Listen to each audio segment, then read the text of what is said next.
Hey everybody, you're watching the Green Dream Project. Jim here. And Jessica. And today we're here to talk a little bit about the mindset of scarcity versus abundance.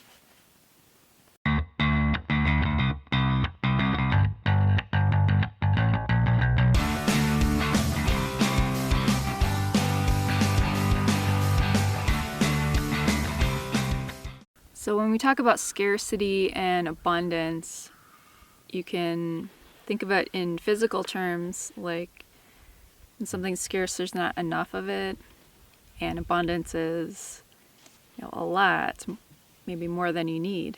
We're going to talk about scarcity and abundance in terms of our way of thinking and our attitudes towards what we have and what we need, what we want. And scarcity thinking, it starts to devolve into like the negative when you kind of start down the path of like, I don't have enough, I can never have enough, I need to store things away, I need to keep other people away, I need to make sure that I have what I need, even if it's at the cost of other people. Yeah. And I think that's probably easy to get into that. Like a lot of people have experienced that physical scarcity where, you're short on money or you're short on time, you're always short on time. But, things that you feel like you're lacking are things like you feel like you can't have. So you want to make sure that you have enough to feel secure in your life. But that can cause some problems for you. It's a very normal human response, especially if you've experienced actual physical scarcity. But that's actually when you need to try and pull yourself out of it the most. It's not bad to stock up and make sure you have what you need, but when it starts to come at the cost of, being able to help other people or shutting yourself off from the outside, that's when it starts to become an issue. And you see that kind of scarcity thinking all the time, especially in this country. And many business models really today are built on this kind of scarcity thinking. The company I used to work for, they were once quoted as saying, in order for us to succeed, all of our competitors have to fail. Now, when I first heard that, I'm like, that's a terrible way of thinking.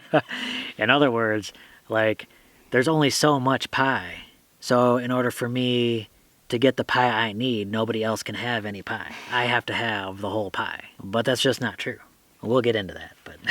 But unfortunately, it's just a terrible, unsustainable way of doing business, of leading your life. It's corrosive. Something's on me. Something's on her. What's on me? Is there something on me? Oh, yeah, but it fell off. There's an abundance of bugs out here. Not as abundant as it was during the summer, but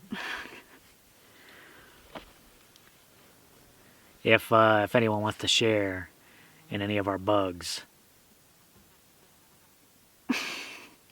please do so. Well, you mentioned some of the effects of scarcity. Mm-hmm. So, like you see these people that have problems with hoarding, that could be an issue where it becomes like this compulsive thing to want to collect and hold on to all this stuff because you feel like you can never have enough. Or like, I need this is going to come in handy. If I let this go, I can never get it back again. Yeah. It's done. And that can end up isolating yourself, and you start pushing other people away when you're thinking about, well, I need this. You can't have it. It starts to feed into other negative tendencies like greed and selfishness. Really, scarcity thinking in turn makes things scarce, as oddly enough as it is. That kind of mindset is only going to further you down the path of getting to scarcity. because you shut yourself off. The supply lines run low, and once you drain your supply line of everything, then that's it. Now, abundance thinking, much more positive. Now, it's not unrealistic thinking. It's just keeping a brighter attitude in what you have. It's still okay to stock things up. It's still okay to be prepared. But knowing that, hey, if I lend a hand, if I teach people how to do things, it doesn't mean less for you. It just means that you're going to help other people out, and eventually more people can have more pie. I like pie. I like pie. And I think gratitude is a big part of that too. Really appreciating what you have, but appreciating everything kind of as a whole, and appreciating other people too. And this week is Thanksgiving here in the US, and it's a time, I think ideally, when we're supposed to be thankful for what we have. And you know, a lot of people come together with family and friends and they share a meal. Mm-hmm. It's all about, you know, sharing and giving thanks. And so I think that's part of the mindset too. Yeah, I think it's you almost cannot have like an abundance attitude without being grateful for acknowledging what you have and being okay with just that. Mm-hmm. You know, without constantly needing to acquire more. I think some of the most valuable things that we have in life are intangible things like love and friendship, and things that really you get more of that by giving it.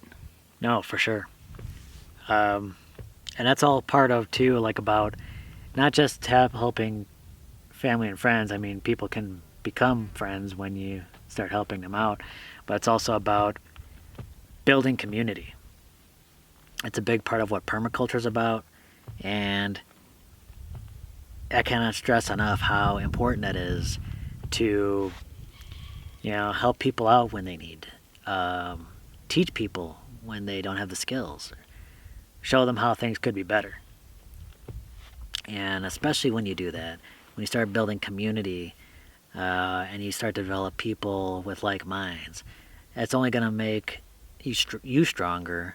If something were to happen to you, then you might have a bigger support structure when you need help. Especially when you get into this type of lifestyle about homesteading, being off-grid, you often hear the word about self-sufficiency and trying to be self-sufficient. And self-sufficient is good. Don't get me wrong, that's the goal of what we're trying to do out here. But you'll never truly be totally secure being trapped in your own self-sufficient world. Things can always happen. As a people, we're always stronger when we work together. That's the true path to sustainability and regenerative growth. Getting back to the pie analogy, so when you're all about like, I gotta have the entire pie. If other people have it, that means less pie for me. Now, it'll eventually mean more pies to go around because more people are out there making pies. It doesn't have to be just one pie. It can be a plethora of pies. All right. Thanks a lot, everyone. We appreciate you watching. We really do. Please give this video a thumbs up if you enjoyed it. If you have any thoughts on this discussion, please leave them down below in the comments. We want to hear. If you haven't already, please subscribe. We'd really appreciate your patronage. And share your pies. And share this video and share some pies. You can also follow us on Facebook, Instagram, and Twitter. All right. Thanks a lot for watching, everyone. Bye.